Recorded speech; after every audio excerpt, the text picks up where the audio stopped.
Personne au Cameroun aujourd'hui utilise la bentonite pour faire des fourrages. Bonjour les amis, aujourd'hui on se retrouve encore dans une nouvelle chronique et aujourd'hui je vais vous parler de la bentonite. La dernière fois c'est vrai, dans la dernière vidéo c'est vrai j'en ai parlé, mais je vais vous expliquer comment ça fonctionne. Je vais vous expliquer d'autres particularités de la bentonite. En principe, je vous avais dit, il y a trois formes de bentonite que moi je connais. Je vous ai parlé de la bentonite en poudre, je ne l'ai pas ici donc je ne peux pas vous la présenter. Je vous ai parlé aussi de la bentonite sous forme de pierre concassée. C'est lui qui est là, comme vous le voyez. Ça vient sous forme de pierre concassée. Et la troisième forme, c'est celle-ci, ce qu'on appelle la peltonite en fait. Certains appellent la peltonite, mais c'est aussi de la bentonite. On l'appelle la peltonite juste pour faire la différence avec cette bentonite qui est en pierre concassée. En fait, pourquoi utiliser celle-ci? Pourquoi utiliser celle-là? Pourquoi utiliser celle-là? Cette bentonite, elle a une particularité. Vous allez voir, elle a une petite dimension et elle a une couche comme une sorte de film autour d'elle. Et ce film ou bien cette couche a une particularité. Elle permet à ce que la bentonite arrive au fond avant de commencer à s'épaissir. Parce que ce qu'on ne vous dit pas, c'est que quand vous installez la bentonite dans le four, autour d'un forage, quand vous avez fait le forage, vous avez mis le massif filtrant et qu'il faut faire la cimentation. Ce qu'on ne vous dit pas, c'est que la bentonite, quand on la fait descendre autour du tuyau pour la cimentation, s'il y a de l'eau, fonction de la profondeur, la bentonite commence à s'épaissir avant d'atteindre le fond. Ce qui fait que parfois, elle ne se dépose pas vraiment réellement. Donc, la bentonite en pierre concassée, comme ce que vous voyez là, elle n'a aucune couche. Vous voyez, elle est un peu poussiéreuse, un peu comme du gravier de carrière. Elle, dès qu'elle touche l'eau, elle commence à s'épaissir. Et fonction de la profondeur du fourrage, la profondeur à laquelle on doit installer cette bentonite, elle peut s'épaissir au point d'obstruer le trou. Donc, elle ne se dépose pas directement. Elle peut faire la cimentation, mais entre là où elle a fait la cimentation et le massif filtrant, il y a un vide. Donc, au contact de l'eau, elle s'épaissit très vite. Mais dans celle-ci, cette couche qui est autour de cette bentonite-ci, qu'on appelle la peltonite, cette couche, elle permet à ce qu'il y ait un retard dans le gonflement de la bentonite. C'est à ça qu'elle sert. Elle permet que le bouchon soit déposé, que la bentonite se dépose effectivement sur le massif. C'est ça son rôle. C'est pour ça que ce film est important, parce que ce film va protéger d'abord la bentonite de son épaississement, mais elle va le protéger pas longtemps. Juste le temps que l'huile se dépose sur le massif filtrant et qu'il forme vraiment une couche hermétique.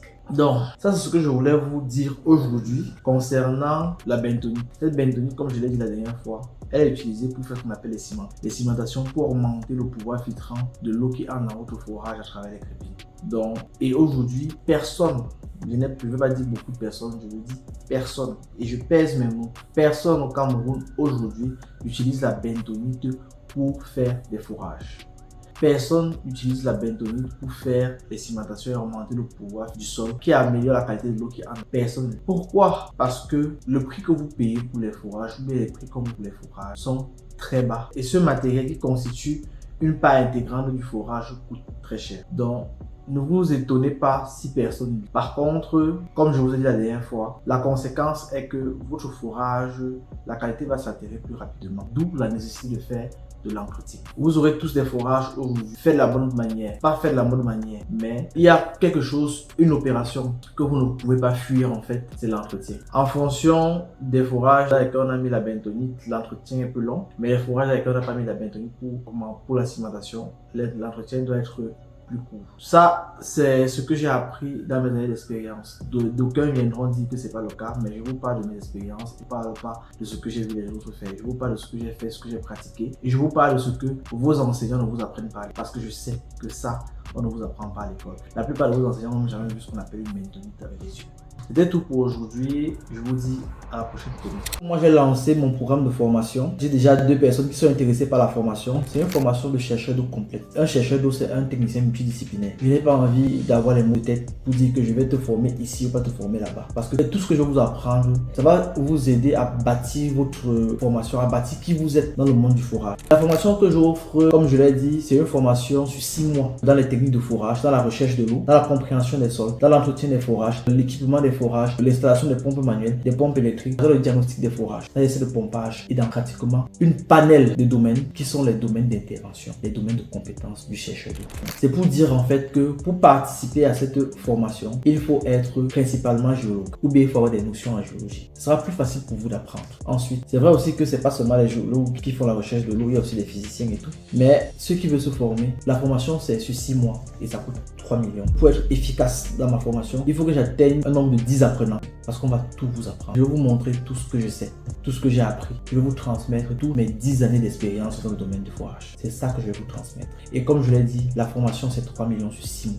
Ceux qui n'ont pas 3 millions ne me cherchent pas. Et ceux qui sont déjà inscrits et qui attendent qu'on lance la formation, prenez votre mal à patience. Comme je vous ai dit, je vais atteindre un nombre de 10 personnes pour être non seulement rentable, mais pour aussi être efficace dans la formation. Je vais vous apprendre ce que je sais dans la ville de Douala, la ville de Yaoundé, la ville de Bafoussam, ce que je sais dans toutes les 10 régions du Cameroun dans lesquelles moi j'ai déjà travaillé. Parce que j'ai travaillé à peu près partout dans le Cameroun. Donc si vous êtes intéressé par la formation, laissez votre nom en bas ou bien remplissez le formulaire qui va s'afficher dans les commentaires. Dites que vous êtes intéressé à cette formation. Cette formation, comme je le dis, je le répète, 3 millions sur 6 mois. Avec ça, vous aurez toute la compétence que j'ai. Toutes mes 10 années d'expérience, je vais vous la transmettre. Donc, sur ce, je vais vous dire à bientôt, à la prochaine chronique.